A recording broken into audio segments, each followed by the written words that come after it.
Here's an AMI This Week shortcut with Shelby Travers. Malik Cox is a friend of mine and a content creator that's been using his platform to open up about experiences he has on a day-to-day basis. We first started our conversation on racism when I came to apologize to him about making the connection between what it's like to be Black and what it's like to be disabled. Because although I understand what it's like to be a disabled woman, I will never understand what it's like to be a Black person. So we're going to continue that conversation on now in only 7 minutes, which is clearly not enough time. But let's start this with a Zoom call. Thanks for joining me, Malik. Thanks for having me, Shelby. And I love talking about this stuff, and I think it's very important.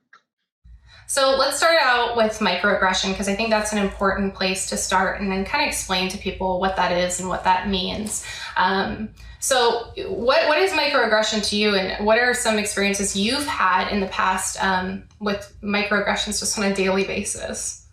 I would say, to me, the microaggressions that I've experienced have been, it's like people think they're saying something in a way that's positive, in a way that's supposed to uplift you, not realizing that at the same time, it's kind of a backhanded compliment. So it's like, oh, you actually speak very well. Or, oh, you actually write very well. And it's like, thank you. But what was making you think that I wasn't going to write very well or speak very well? So that's kind of, and at first you take it for what it is and it's positive, but the more it happens to you, the more you start to read between the lines and listen for what it really is. And that's where it becomes harmful. So yeah, that's kind of been just some of the microaggressions I've experienced. And yeah, it's those things that really break you down, which, in the disabled community, I think a lot of people, experience those things too, and can understand that, yeah, when you first hear it, it's a compliment, but it breaks down your identity. Talking about your hair and kind of your identity with your hair, but how the microaggressions made you kind of change that. Can you talk about that? Yeah. So I've had long hair my whole life, probably more than half my life. I got my first haircut when I was 2 and I had very long hair. But when it started when I was younger, it was because people would think that I was a girl. So eventually my mom told me later on, recently, that's why I initially wanted to cut my hair. And then the older I got, and it was almost like it became like a talking point. Or, if Malik walks in the room with an afro, it's Malik's afro and Malik that walk in the room. And, and it's just, it's not the attention that you always want necessarily. Sometimes you're just trying to exist or get a drink or, just be around people. You don't want it to be, hey, let's talk about Malik's hair for 15 minutes. Let's touch Malik's hair. Oh, could you hide pencils in your hair? And some of it's just kids being, they're kids, they're ignorant, some of my experiences, but it's just, it keeps happening and happening and happening. You get older and older and older. And as you said, it just kind of deteriorates at you internally.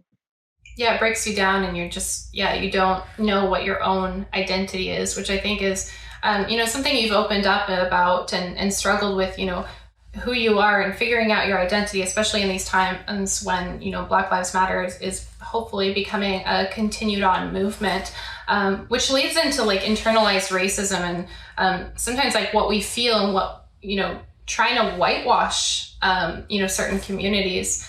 Do you think that's kind of something you did with your hair?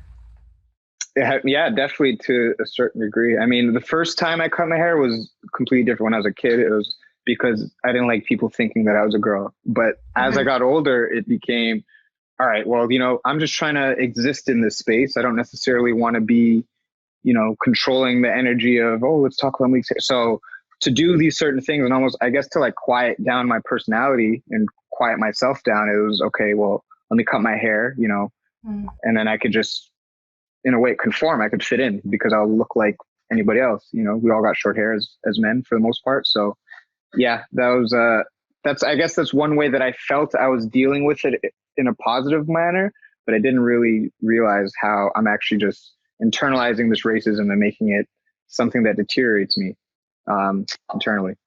Well, I think too, even kind of what you're bringing up, it shows sexism too, right? And toxic masculinity as well, right? Which just shows how transferable a lot of these things are and how these microaggressions can really define who we are and our identities and, everything like that. I think I want to talk a little bit about just reflection. And, I've taken this time to reflect a lot about who I am and things I've done wrong. And I think people really need to listen, although your intentions may be fair and good. You can still do something wrong. And, you know, like with you, when we first started this conversation, although I've had good intentions of making those connections between, you know, disability and, you know, being Black, it shows empathy. At the same time, it is kind of out of touch, right? Like, because I can experience that. Mm-hmm. Yeah. Through this, I've learned you can't dispute other people's experiences. So, you know, especially if it's one of your friends or somebody that you know, and they bring these things to you and they're talking about from their heart the things that they experience.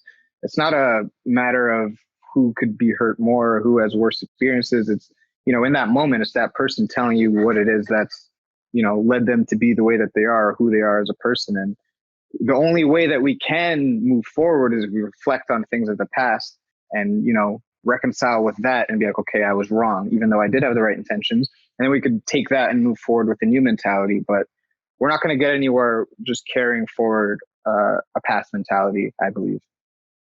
Yeah, I think that actually hits on it perfectly. And I think it just shows that, like, your past actions don't make you a bad person. Mm-hmm. But if you don't do anything with those past actions and you start to defend your negative past actions, then that's what does contribute to a negativity. And we need to be able to, as a society, acknowledge that, reflect that, and have conversations like this, which, you know, when we started out, I said 7 minutes isn't long enough. Clearly isn't. Yeah, we need to continue this conversation. So hopefully this is, you know, setting an example for audiences, and we can keep this moving forward. I agree. This is just the beginning, and we have a long way to go. So this is just the start.